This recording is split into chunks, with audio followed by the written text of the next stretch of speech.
a gravação. Tinha caído, né, Luiz? A gravação foi?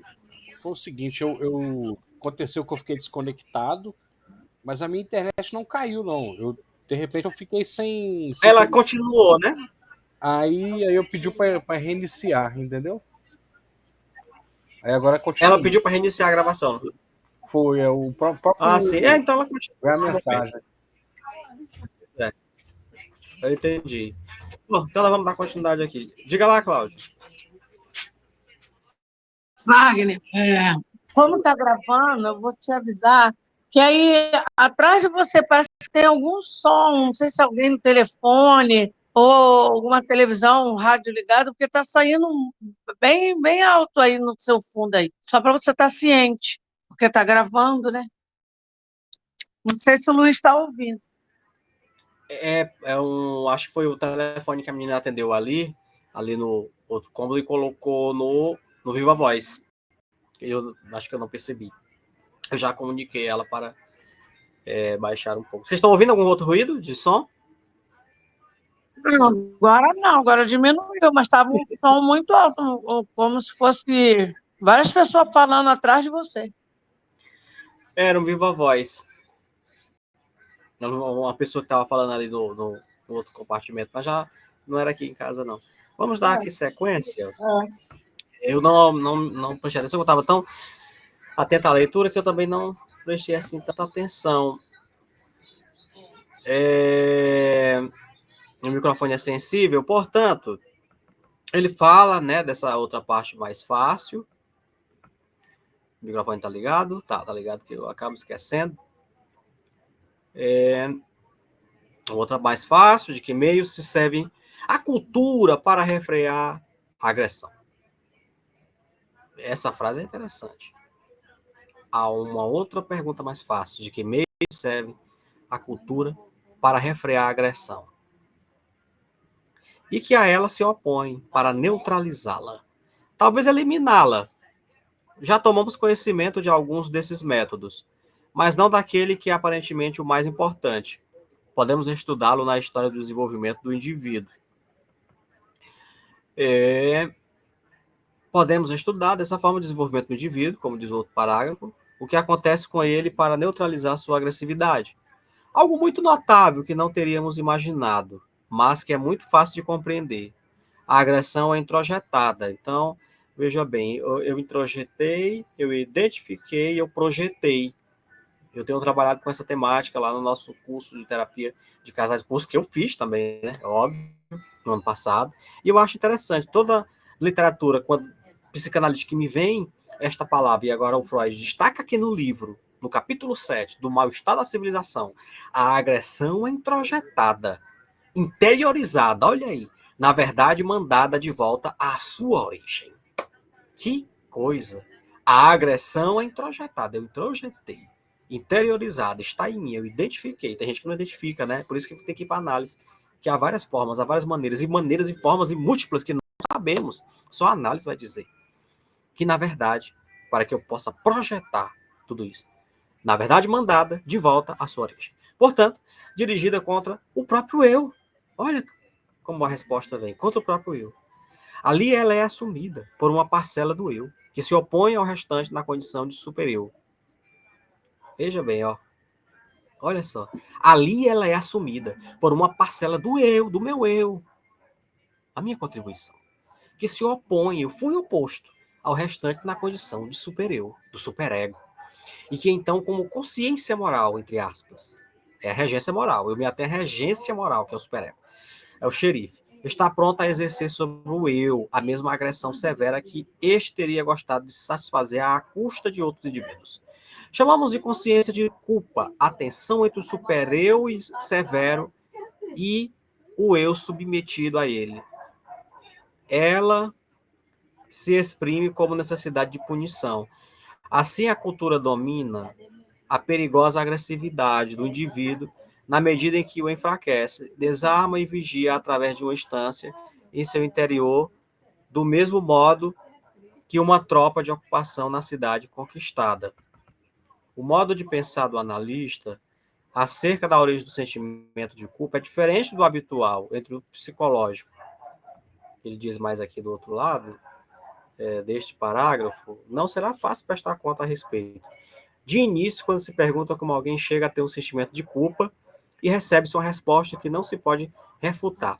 Alguém se sente culpado ou devotos, dizem pecador, quando fez algo que se reconhece como o mal, mas logo se percebe o pouco que esta resposta oferece. Nesse próprio parágrafo, o Freud ainda destaca, vocês podem reler depois, já no final, aqui nesse parágrafo, ele diz a existência de um discernimento original, que é natural, por assim dizer, entre o bem e o mal, deve ser recusada, mas com frequência o mal não é de modo algum aquilo que é prejudicial ou perigoso para o eu, mas ao contrário também é algo que ele deseja. Ele dá prazer. E aí nos lembra o princípio do prazer, ou seja, é inevitável, né? Mas o Freud fala aqui, nesse parágrafo, a respeito desse mal com U, né? Mas logo se percebe o pouco que essa resposta oferece. Talvez depois de hesitar um pouco, e se acrescente que também é aquilo que não tenha feito mal algum, mal com L, mal algum, mas que reconhece em si meramente a intenção de fazer. Pode se considerar culpado. Então, se perguntará por que o propósito tem aí o mesmo valor da realização. E eu trago aqui, ainda só para contextualizar esse parágrafo, na resenha, com a resenha, nós estamos no capítulo 7, né? Olha, uma das principais funções da sociedade é conter os nossos impulsos agressivos. Ela atinge esse objetivo através da instalação dentro do indivíduo de uma espécie de cão de guarda, o que o Freud chama de superego. Então, a gente percebe que nesse capítulo, meio do parágrafo do capítulo, o Freud destaca a importância do superego na regência para o domínio do nosso desejo de agressão. Por quê? Porque nós temos instintos. Então, Freud é bem claro, é bem clássico aqui em destacar, e eu achei interessante, essa questão dos nossos impulsos agressivos. E o livro O Mal-Estar na Cultura, ele é bem claro, bem clássico ao destacar isso. Isso é claro, e a obra por escrita, né, nesta época de 1930, 32, o Freud já havia escrito, a gente sempre tem destacado aqui, frisa, por praxe, a teoria das pulsões, não é? Freud especula que o indivíduo, uma vez proibido de expressar esse desejo externamente, reduz o excesso de agressão por redirecioná-la para o seu próprio ego. Ele diz mais nesse capítulo, o superego regula as ações do ego na forma de uma consciência e, consequentemente, impõe um sentimento de culpa e necessidade de autopunição ao indivíduo. Então, gente, fica claro aqui, a olho nu, falando grosso modo, que o superego ele trabalha com a consciência, né? O superego não está lá, mas ele é a regência, né? É óbvio. Então, ele está lidando com o sujeito consciente. Nós já havíamos falado aqui de exemplos clássicos da cerveja. Esse exemplo foi meu. O exemplo da cerveja. Hoje é sexta-feira, como diz a música, um exemplo. E nós temos a cervejinha e amanhã tem o expediente, embora seja um pouco, não na hora habitual de 7 da manhã, mas eu vou entrar às 8. Bora aqui tomar mais um aqui, né? E o superego diz, mas amanhã tem trabalho, mesmo que seja 8, 7 horas, tu já tem que estar no banho, 7h30 para ir trabalhar. Rapaz, é mesmo, então vamos aqui se ajeitar. Não, acho que não vai dar certo, não. Eu vou terminar essa aqui e vou embora para casa. A outra vai ficar para o próximo dia. Mas aí tem o ID, né? O ID que diz, não, é só mais uma. Esse exemplo eu estou dando porque eu vi um professor explanar isso para a gente num webinário da Sociedade de Psicanálise Paulista, né? Que eu achei interessante essa aula, até baixei para mim. Que é mais ou menos isso. É mais ou menos isso. Ou seja, entre os instintos, há aquela pessoa que diz é só mais um, e essa mais uma nunca acaba, minha gente. Eu estava vindo um belo dia para a reunião, estávamos até em maior número, e eu disse, hoje é feriado, vou passar uma cervejinha, 6 horas da noite, eu tomo uma cervejinha aqui, então vou esticar as pernas por aqui. Mas eu lhe digo, não vai dar tempo eu chegar lá, porque nós vamos nos reunir 8 horas. Ou seja, porque tem um compromisso, né? Então, é o sacrifício. E eu entendo que o id, com o ego ali, eles ficam duelando, o id não entende sacrifício, não. O id não quer sacrifício. Tem gente, assim, a Cláudia, ela parece que mandou uma mensagem. Wagner, Deus. Já passou, né? Essa notificação, não foi? Você enviou a mensagem, né? Não foi isso, Cláudia? Eu tinha enviado a mensagem, mas aí depois eu vi que você não viu, eu fui e falei. Já passou, já está ótimo agora, está tudo ótimo. Perfeito. Pois é, e o livro ainda destaca nesse capítulo, eu vou pegar aqui mais outro parágrafo, ele é um parágrafozinho grande, ó, tô vendo aqui, ó, eu tô olhando, minha gente, o parágrafo é grande, viu? É porque eu tô no outro livro, ele é grande, um pouquinho grande, viu? Esse parágrafo 7. E é interessante, ele pesou a mão aqui em algumas questões, a gente vamos contextualizar, vamos introduzir mais um pouco para a gente. Eu sei que ele vai complicar, ele sempre tem que complicar, né? O modo, eu estou lendo aqui da página 144, do capítulo 7. Um final do parágrafo, do seguinte, ó. Depois vocês podem. Diz assim: o modo de pensar do analista acerca da origem do sentimento de culpa é diferente do habitual entre os psicólogos. Freud disse isso. Também para ele, não será fácil prestar contas a respeito. De início, quando se pergunta como alguém chega a ter um sentimento de culpa,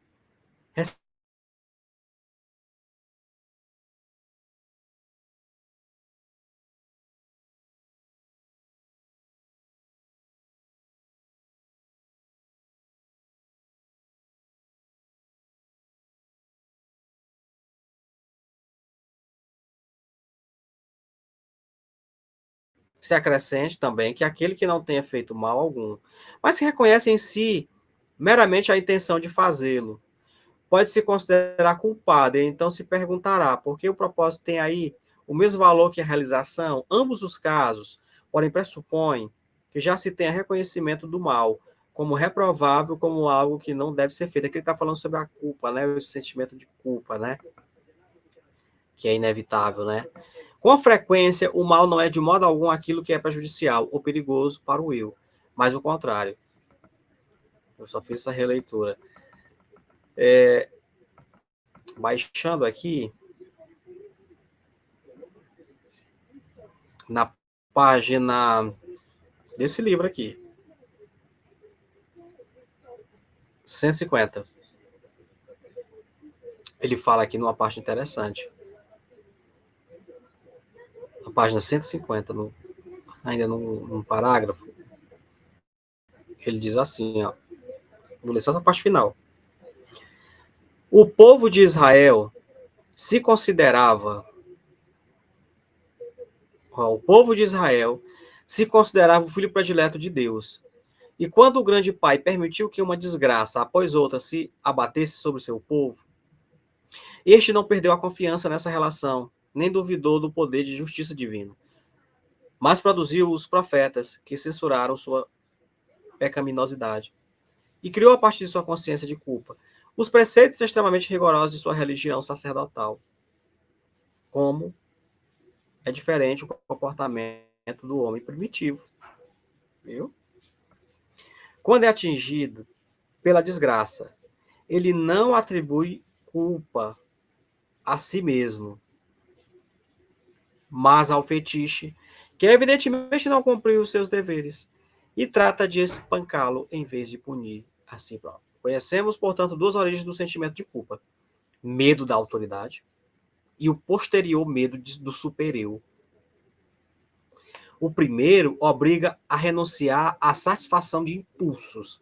O segundo, além disso, compele à punição, visto que não se pode esconder do supereu a persistência dos desejos proibidos. Nós não podemos, mas realmente o superego, ele pune, né? Ele tem a questão da punição. Aí eu me lembro da análise experimental do comportamento, que lá a gente tem o reforço positivo e o reforço negativo, né? O punitivo e o não punitivo, né? Assim dizendo. Né? Por exemplo, tirar a balinha da criança, tirar e botar a criança esperneou, gritou, chorou, você dá um reforço. Se você der a balinha àquela criança todo tempo, aquela no shopping ele fazendo chororô, você tá dando um reforço ali, um reforço negativo, porque você não está punindo a criança. Né? Eu estou dando a balinha naquele momento. O sorvete, ela quer o sorvete.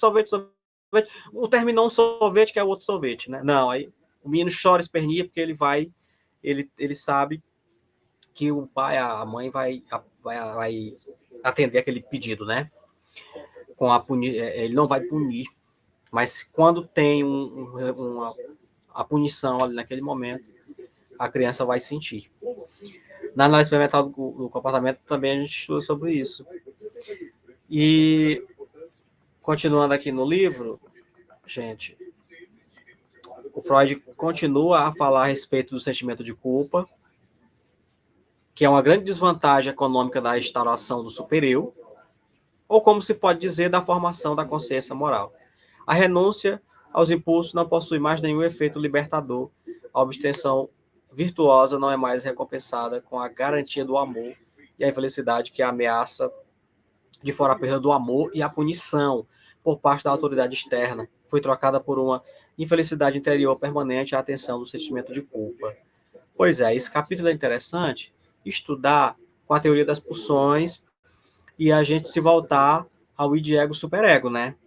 Que ele é um capítulo que ele está de acordo com o ego e em mais, né, com o supereu também, né?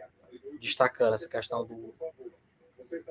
Eu vejo aqui essa emaranhada situação, como o Freud destaca aqui no capítulo, ao mesmo tempo tão importante, que apesar do risco de repetição, ainda gostaria de abordá-la a partir do outro ângulo. A sequência temporal seria, portanto, a seguinte: em primeiro lugar, a renunciar ao que? Os impulsos, em consequência do medo da agressão da autoridade externa. E esse é o resultado do medo de perder o amor. O amor protege dessa agressão punitiva. E, em seguida, a instauração da autoridade interna e a renúncia aos impulsos da consequência do medo dela. E o medo da consciência moral, né? Que eu estou falando do superego.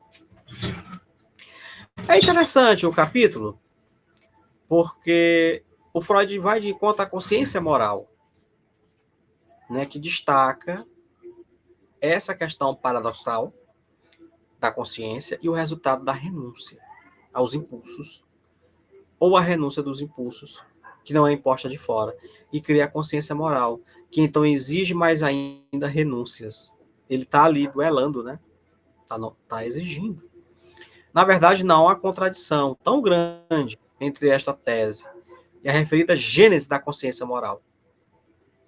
E vemos uma forma de torná-la ainda menor, a fim de facilitar a exposição, que tomemos o exemplo do impulso agressivo. E suponhamos que se trata, nesse quadro, sempre da renúncia à agressão. Aí eu pulo aqui para a resenha, para a gente ganhar tempo. O que destaca aqui do capítulo 7? O Freud aqui tenta explicar, gente, a raiz da culpa.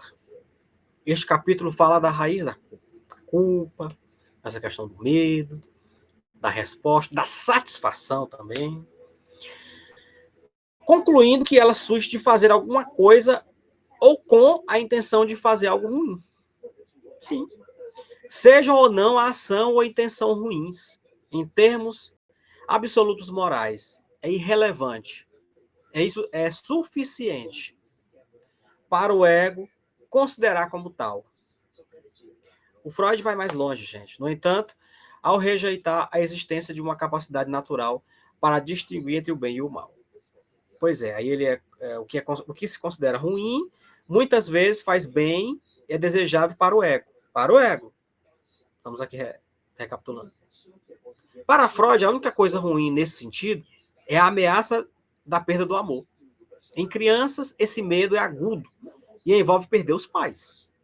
Em adultos, a comunidade toma o lugar da figura paterna.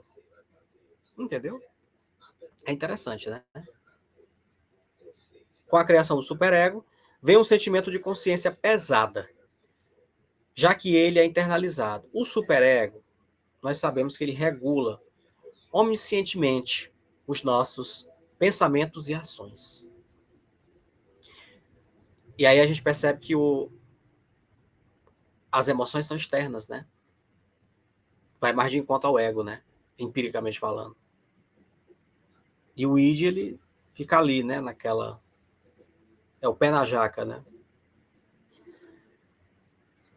Já que ele é internalizado, o superego regula, como eu disse, enquanto que antes da sua instalação, os indivíduos só tinham que submeter-se a uma autoridade superior por causa da punição, como os pais, no caso de atos plenamente realizados. A resenha diz mais. Aqui não é do livro não, viu? É a resenha.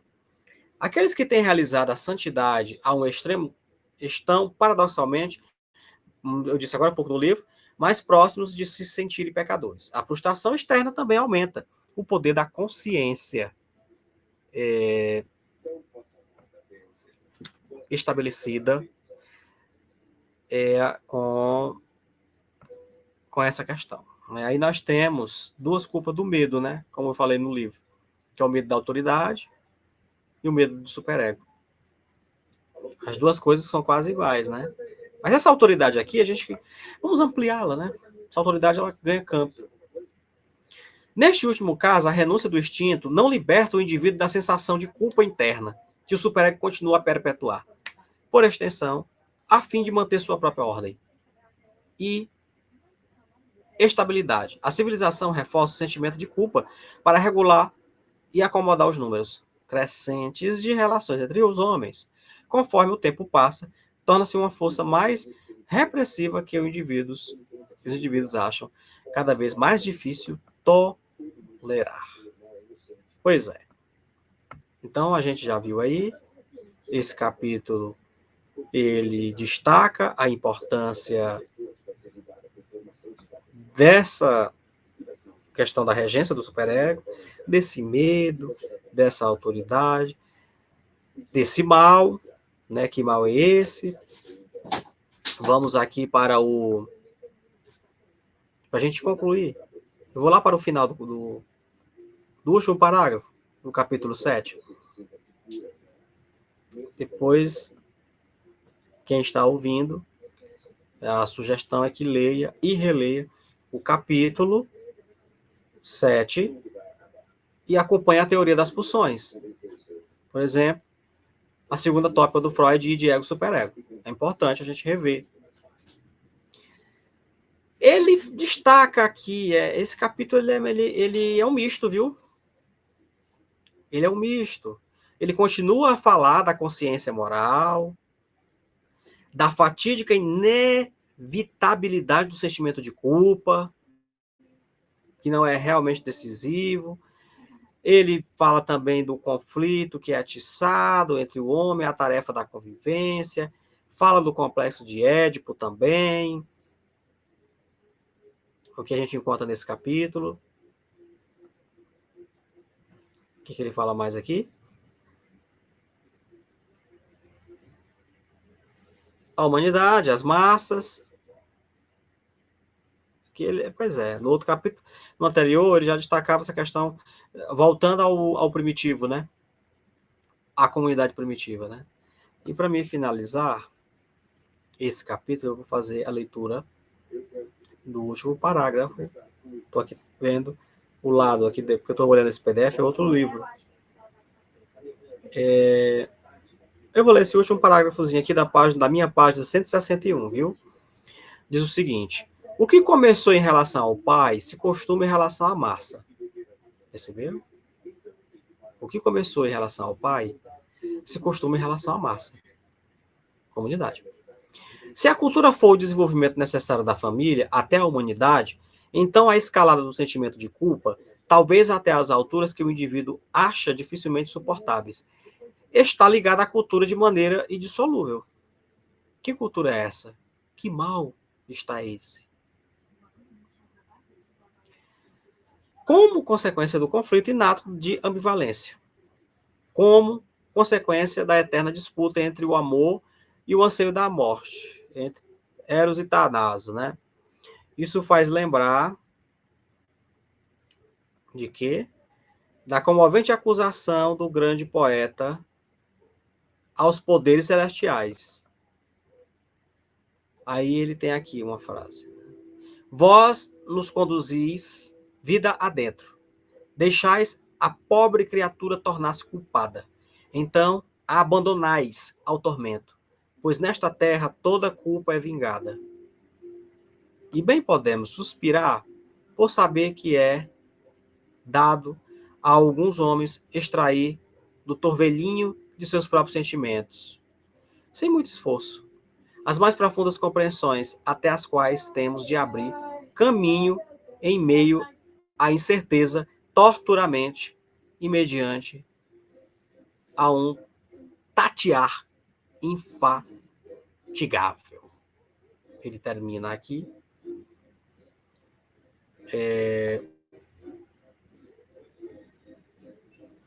Com essa parte aqui.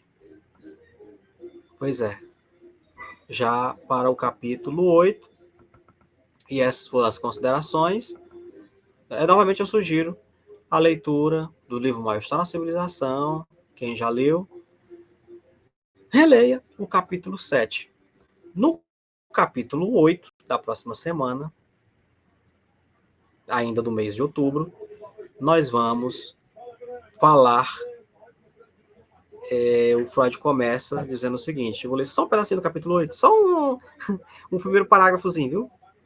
No capítulo 8 ele diz assim: ao chegar ao fim deste caminho, o autor precisa pedir desculpas aos seus leitores por não ter sido um guia mais competente, por não lhes ter poupado a existência de trechos desolados e de desvios cansativos.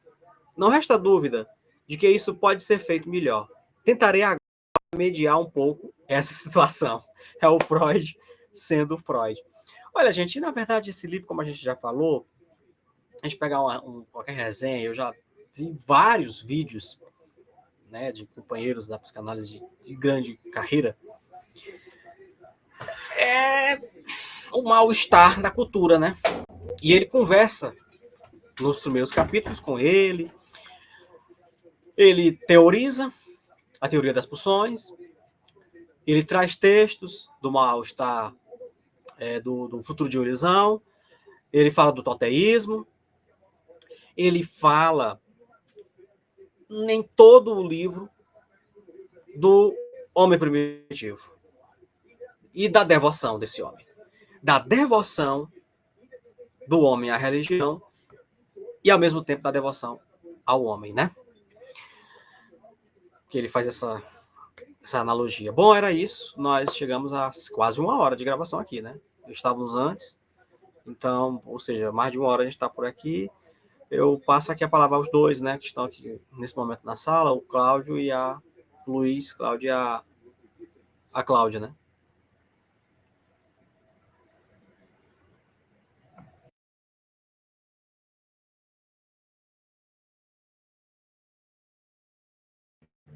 Sim, Cláudia, diga lá. Não, é super importante o superego, tipo, rivalizando com o id, né? Quando você falou, eu tive que rir aqui, você falando do id. O id quer, não, fica mais um pouquinho. E se a gente escutar a voz do id, a gente fica mesmo. Aí no dia seguinte vem aquele arrependimento, aquela cobrança, aquela culpa, que aí também foi falado de culpa, né?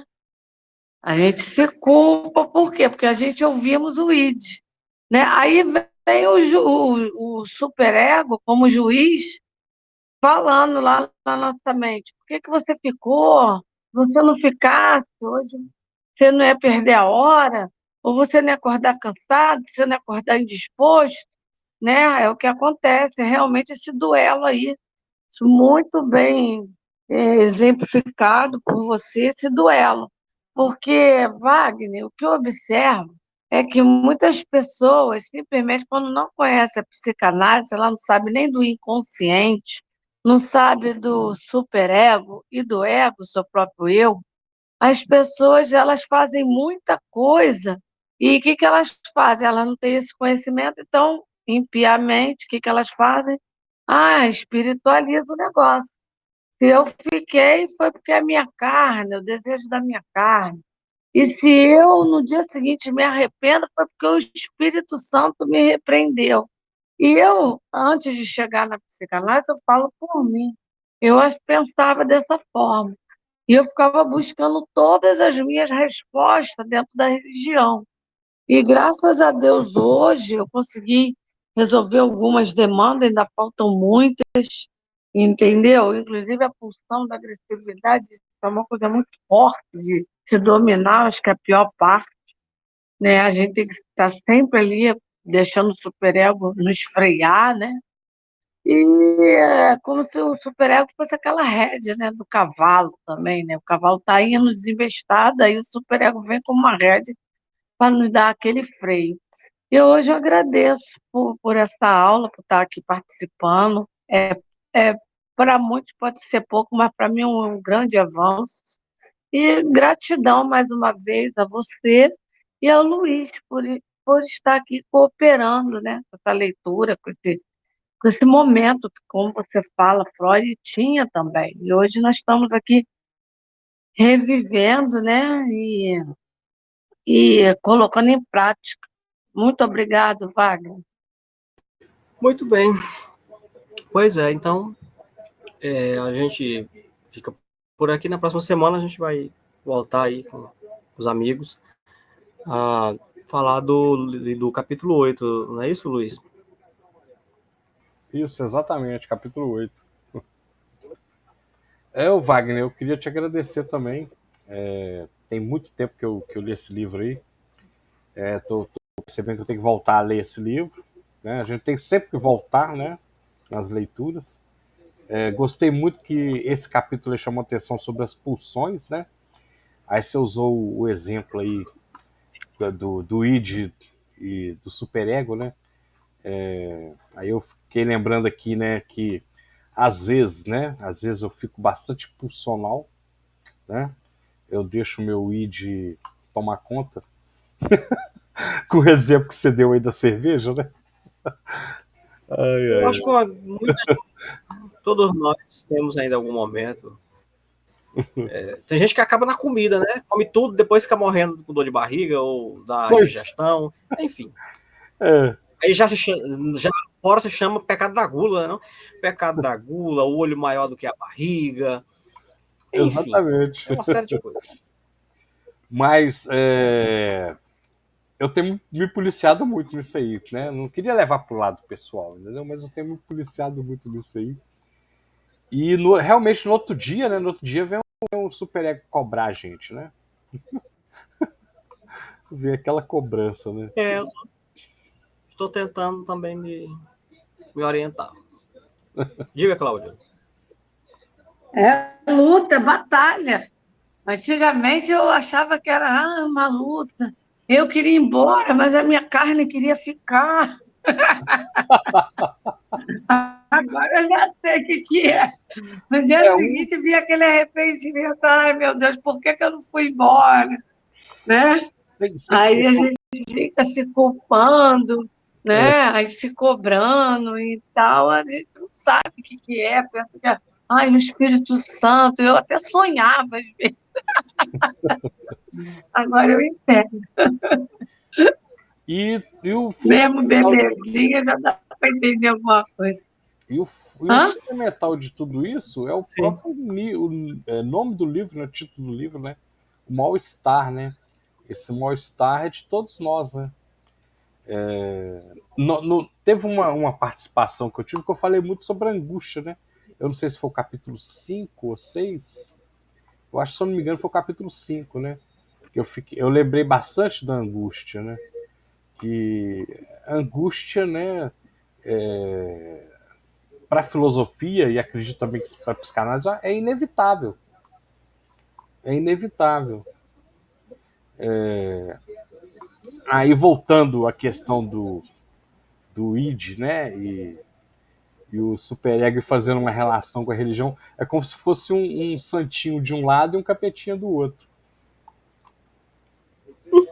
E Mais ou menos isso. E a gente no meio do fogo cruzado, entendeu? Exatamente. Isso para tudo, filho. Isso é para tudo. Isso aí é para tudo. É para bebida, é para namoro, é para tudo. É para trabalho, é para você até ir. Eu quero ir na igreja, mas o corpo quer descansar. Aí é para tudo. Isso aí é para tudo. Até para escolha, né? Que a gente tem um problema muito sério hoje para escolher as coisas, né? Que a gente tem tantas possibilidades de escolhas, né, que a gente fica até perdido. Escolhe errado. E aí a angústia vai só piorando, né? A angústia vai só. É verdade. Então, a gente está aqui estudando para a gente melhorar a nossa vida e a dos outros, né? Pois é. Muito bem. Pois é, gente. Então, a gente se encontra na próxima semana, né? Tá joia, Wagner. Muito obrigado, gratidão. Um forte abraço para você. Forte abraço, Cláudia. Tudo de bom. Obrigada. Deus abençoe vocês dois. Gratidão mais uma vez. Não esqueça de parar a gravação, viu? Isso.